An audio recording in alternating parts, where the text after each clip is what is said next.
But it has to be not just telling people stuff. It's about two-way dialogue. It's about really listening, and doing and trying to be receptive to perspectives that you don't understand, that you don't know about, and being ready to shift your position. I always say that my assessment of and my views on things are always provisional, subject to better data, better arguments coming along, and I kind of feel that's the stance we need to take. Otherwise, we just end up perpetuating this polarization that gets nobody nowhere, and just ends up with a whole divide and rule thing, which is really unconstructive and actually really detrimental to everyone. Yeah, I mean, we even see this on social media, which plays a big part in all of this, doesn't it? That people take, it seems to be a way of just trading blows with each other rather than learning from each other. Absolutely. And we've got so much to learn, which is why, it's one of the reasons that I want to speak to you. I think we have a lot to learn from people like yourself who've been experiencing these types of problems for a lifetime. There must be so much we can learn from the world of disability. I mean, one of the things you said to me was about there are disability organizations that are for disabled people, and there are those that are of disabled people. Yes. And so that those are for, they're sort of speaking for disabled people. Oh, those poor people, we need to do something. Whereas the organizations that are of disabled people are much more positive and constructive and actually represent the views of people who are disabled. And I think that's where we need to reach with the pandemic information, is that we have to make it of the people, not for them, not telling them this is what you should do. They have to become part of it. I think everybody's got a part to play, wouldn't you say? Oh, absolutely. In fact, I've written that down in my notes. Everyone's got a part to play. I think that was in one of my closing comments. Preempting. Absolutely, it is. It's true. It isn't just government. It isn't just any one party. It's about it's going to take. It's going to take anyone and everyone. Everyone can do something. So yeah, and I think what I can see is that the people who really know their stuff on the latest innovations are people who are at clinically high risk.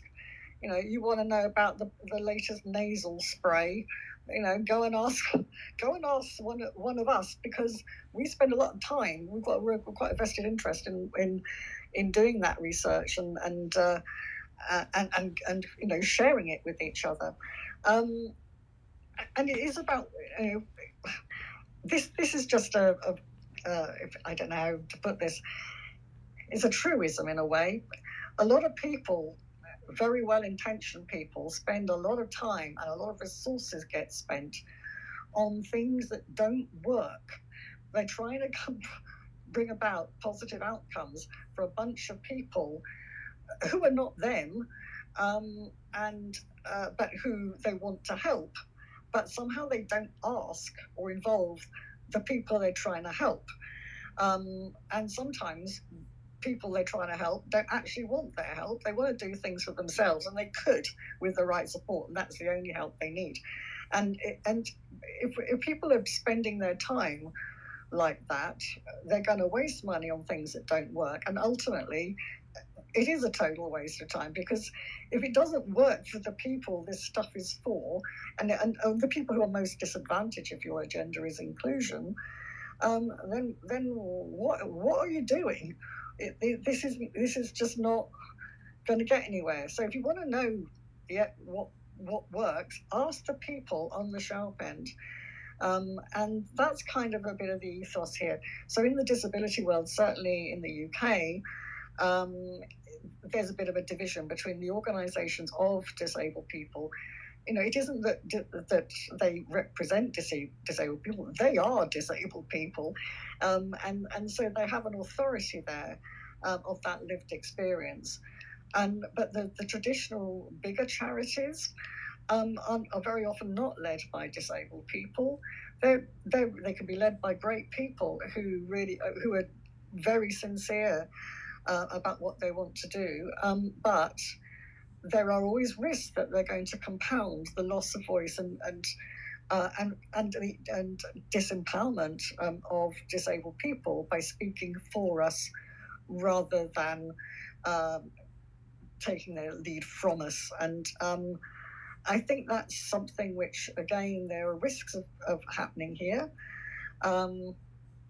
in this new context. And, you know, and particularly in a situation, I think, where there are people with energy impairments. I mean, there's a huge amount of learning from organizations, you know, around ME and chronic illness. And so much of that, you know, I mean, I know a number of them are sitting around saying to people with long COVID, yeah, we know that. We've been saying that for a long time. You know, yep, gaslighting, yep, we know what that's about. People have been doing this, and medical profession in particular have been doing this to us for years. So again, it's about how do we draw on that learning that's already out there. And, you know, it's about making alliances and working together and pooling what we know, pooling our different perspectives and our different knowledge.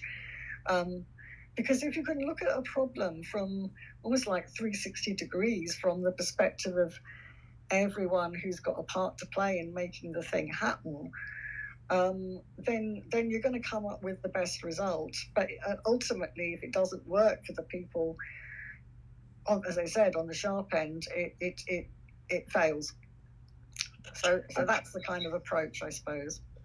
Yeah, Sally, I'd like to just bring Gemma in at this point because, Gemma, I know that you've often felt that you're not represented as someone suffering from long COVID, and we know there are organisations, but you don't personally feel represented in the way that you'd like to be. Is that right? Yeah, I mean, I'd prefer to speak broadly for the community, and it seems that there's a lot of things happening that aren't necessarily being done with transparency and out in the open. And then information just sort of gets filtered through after the fact in drips and drabs. And, you know, it doesn't feel inclusive. I mean, obviously there's this awareness. I try not to shine any light on the certain folks, but we even have, oddly, the denialists, if you will, are acknowledging it. It's just that they're viewing it as another, you know, they're saying it's all, long COVID is all vaccine injured, which is sad because there are people that have been injured. And so everybody at this point seems to have some acknowledgement of the situation. You know, we're even seeing, I'm sure a lot of people have seen some of the threads going. There are now flights being offered to people with money and elite to go through separate entrances, get into cars with masking, and it's just plain as day. So the word gaslight, we need something different because we can see it. I just don't understand what they think we don't see. So that's just how I feel. But I think we're not being represented properly whatsoever. No, I totally agree. And I think the context, the way in which when I talk about gaslighting, I mean is when people who are not well are telling medical professionals, employers, and so on, look, I'm not well, or, you know, my kid is at high risk, and I'm not sending them into school with no masks and no air filtration, and we're basically being told, oh, come on, you need to get on and live with COVID, it's fine, you know, you just need to build your confidence up a bit, and let's give you a bit of support to rebuild your social networks. It's that kind of thing. It's a kind of minimizing. It's the kind of, somehow it's your problem because it's about your loss of confidence, your hypochondria, your fear, your disproportionate fear of something that isn't, or risk that isn't really there. and meanwhile, it's, as you say, it's as plain as anything that the risk is there, and it's having a massive impact. I think over here, ONS, official figures out recently. I think 2.5 million people have fallen out the workforce. Largely because of illnesses and so on. And you think, but nobody mentions long COVID. There's or anything to do with COVID. I mean, the refusal to join the obvious dots is. I think in some ways I found that more difficult to deal with than being stuck in my house all day. It's just this sense of how can people not see this, and you don't get to be in, I don't know, senior roles in government without being fairly bright. How can they miss this? And that I think is that's just exasperating. But it is about finding ways to be heard, and my background is about influence. It is about campaigning. It is about trying to get the messages across, and it is about what we call I don't know if it's called this elsewhere, but co-production, and kind of it is about this sort of working together and having whether it's academic research or whatever it is, that the people who it is about, the phrase in the disability world is, here anyways, nothing about us without us, and I think that stands a very good sort of slogan, if you like, for people with long COVID and others. Gemma, you wanted to come back? Yeah, it's something I was prepared in reading some of the Sally's writings and what she does, and now she's just made the quote, nothing without us. Without us, is that it, Sally? Nothing about us without us. Okay, so there was something I was thinking leading up to it, and while this is an American coined phrase, I would imagine a lot of people would be familiar with. Ask not what your country can do for you, ask what you can do for your country. At the inauguration of John F. Kennedy Jr. Now, which one of those two parts is true for anyone? What is the government doing for any of us? And what are our fellow citizens doing for any of us? The concept in that term was that we should all do what's right and support one another. And I feel the failure of leadership all across the board has left us collectively to fend for ourselves. So I felt like that quote was apropos for this space. Yeah, absolutely. And I have came up with shall we say, an amendment to another well-known quote, and it's something to do with. You're probably all familiar with. I don't know who said it, whether it was Gandhi or somebody, but it was something to do with you judge a society by how it treats its most vulnerable. Well, I think, yeah, but I also think I judge a society by how many people it makes vulnerable when it has the technology, the wealth, the means not to make them vulnerable, and that I think is where we are. We are being made vulnerable. We're being made to be excluded. We are, and it isn't inevitable. It doesn't have to be this way. But it's about hanging on to that knowledge and finding ways to organize and this is always a challenge. If people cannot organize, they can't, and it's really hard if you're stuck in your house, and you for all sorts of reasons are not able to physically meet with people. But it isn't hard. It's so hard anymore, and I honestly feel that this is potentially really exciting. There's scope. I mean, I love things like the World Health Network COVID meetups, which, you know, it's kind of developed this whole kind of network from global level right down to local level.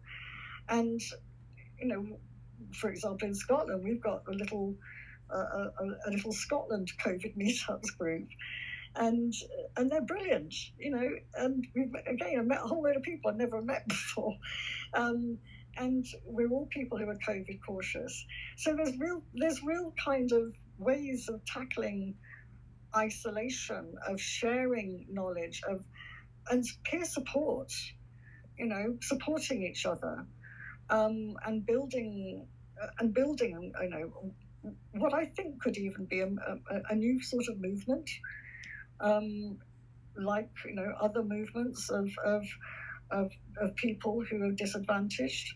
I think maybe we're seeing potentially what could be a new movement, but forming and operating in new ways, and that could be really exciting. So there is some hope here, but I completely share, you know, everything you said about.